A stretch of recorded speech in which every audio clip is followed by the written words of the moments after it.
नमस्कार दोस्तों, आज की मेजर न्यूज़ में हम जानेंगे कि ओपेक ने अपना ऑयल प्रोडक्शन कितना किया है, साथ में ट्रंप नई क्या प्लानिंग कर रहे हैं, पीएम मोदी ने क्या अनाउंसमेंट किया है, फाइनेंस मिनिस्टर ने जीएसटी को लेके क्या क्या बड़े बदलाव किए हैं। इस सभी न्यूज़ पर आज चर्चा करेंगे। सबसे पहले हम बात करते हैं ओपेक की। दोस्तों, अगस्त में ओपेक ने अपना ऑयल प्रोडक्शन 4 लाख बैरल बढ़ाया है, जिससे टोटल प्रोडक्शन 28.55 मिलियन बैरल हो गया है। इससे अगर इंक्रीज सप्लाई होती है तो रेट ज़्यादा बढ़ने के चांसेस नहीं हैं और ये इकोनॉमी के लिए एक पॉजिटिव न्यूज़ है।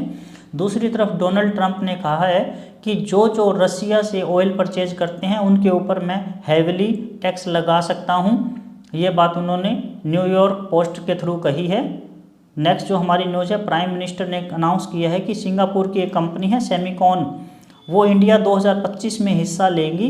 इंडिया सिंगापुर कोलैबोरेशन में वो कंप्यूटिंग, एआई और स्किल डेवलपमेंट जैसे नई टेक्नोलॉजी पर फोकस करेंगे।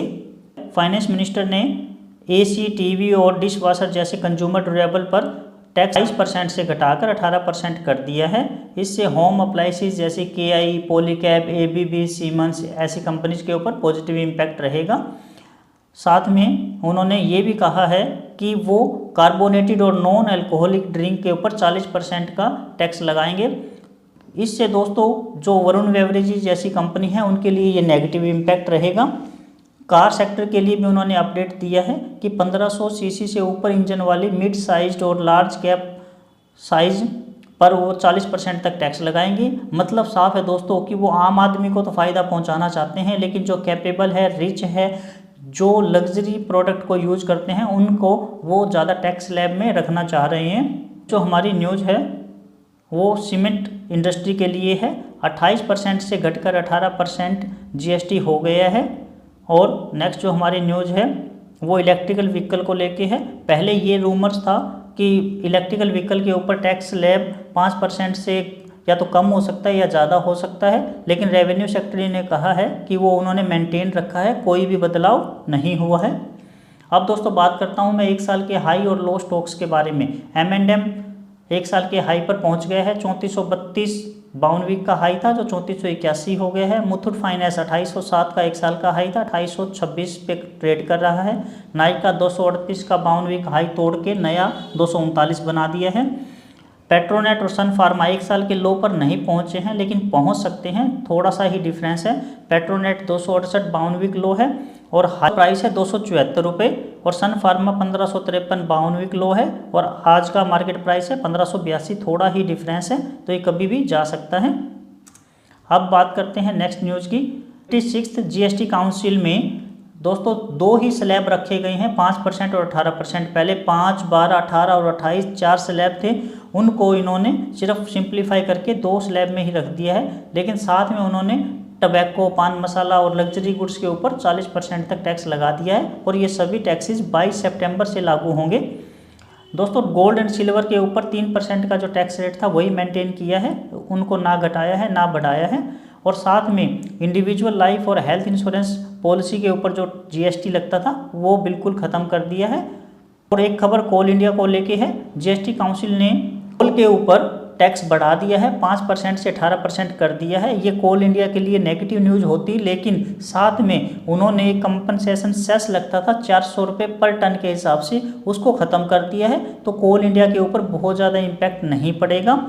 नेक्स्ट जो हमारी न्यूज़ है, स्विट्ज़रलैंड ने अपने रूल बहुत ज़्यादा सॉफ्ट कर दिए हैं। फ्री ट्रेड एग्रीमेंट किया है इंडिया के साथ में, 1 अक्टूबर से ये लागू होगा। दोस्तों मैं फाइनेंशियल एडवाइज़र नहीं हूँ, ये वीडियो एजुकेशनल पर्पज़ के लिए है। तो ये जो सभी जीएसटी वाली न्यूज़ है इसके लिए मैं एक बात आपको क्लियर बता देता हूँ कि जब से जीएसटी वाली बात स्टार्ट हुई थी तब से ऑटो, एफएमसीजी जैसे शेयर काफ़ी भाग चुके हैं। तो हमें बिल्कुल हाई पे नहीं फंसना है, हमें थोड़ी सी रिसर्च करनी है और प्रॉफिट बुकिंग का इंतज़ार करना है, तभी हम ले सकते हैं। हमें अपना डिसीजन बड़ा सोच समझ के लेना है, वरना हम हाई लेवल पे फंस जाएंगे और हमारी पूंजी ब्लॉक हो सकती है। नेक्स्ट जो हमारी न्यूज़ है, गवर्नमेंट ने गेमिंग इंडस्ट्री के ऊपर 40% का टैक्स लगा दिया है, जिससे डेल्टा कॉरपोरेशन आज लगभग 8 से 9% टूट गया था और नज़ारा टेक्नोलॉजी 2 से 3% तक आज डाउन रहा। नेक्स्ट जो हमारी न्यूज़ है, कि ओपेक के 8 मेंबर ने ये कहा है कि वो ऐसी कोई मीटिंग में एंगेजमेंट नहीं करेंगे जिसमें ऑयल प्रोडक्शन बढ़ाने की बात चल रही हो। 2 दिन पहले ये खबर थी दोस्तों कि ऑयल प्रोडक्शन संडे को एक मीटिंग के जरिए कम या ज़्यादा हो सकता है, और वो एक ओपेक की एक मीटिंग थी, लेकिन अब 8 मेंबर ने कहा है कि वो मीटिंग में नहीं जाएंगे। जो हमारी न्यूज़ है टाटा मोटर को लेके है, जो यूके में उनकी जो सेल्स है जगुआर लैंड रोवर की वो काफ़ी घट गई है पिछले साल के मुकाबले में। 2618 यूनिट थी पिछले साल, और जो अभी 2284 रह गई है।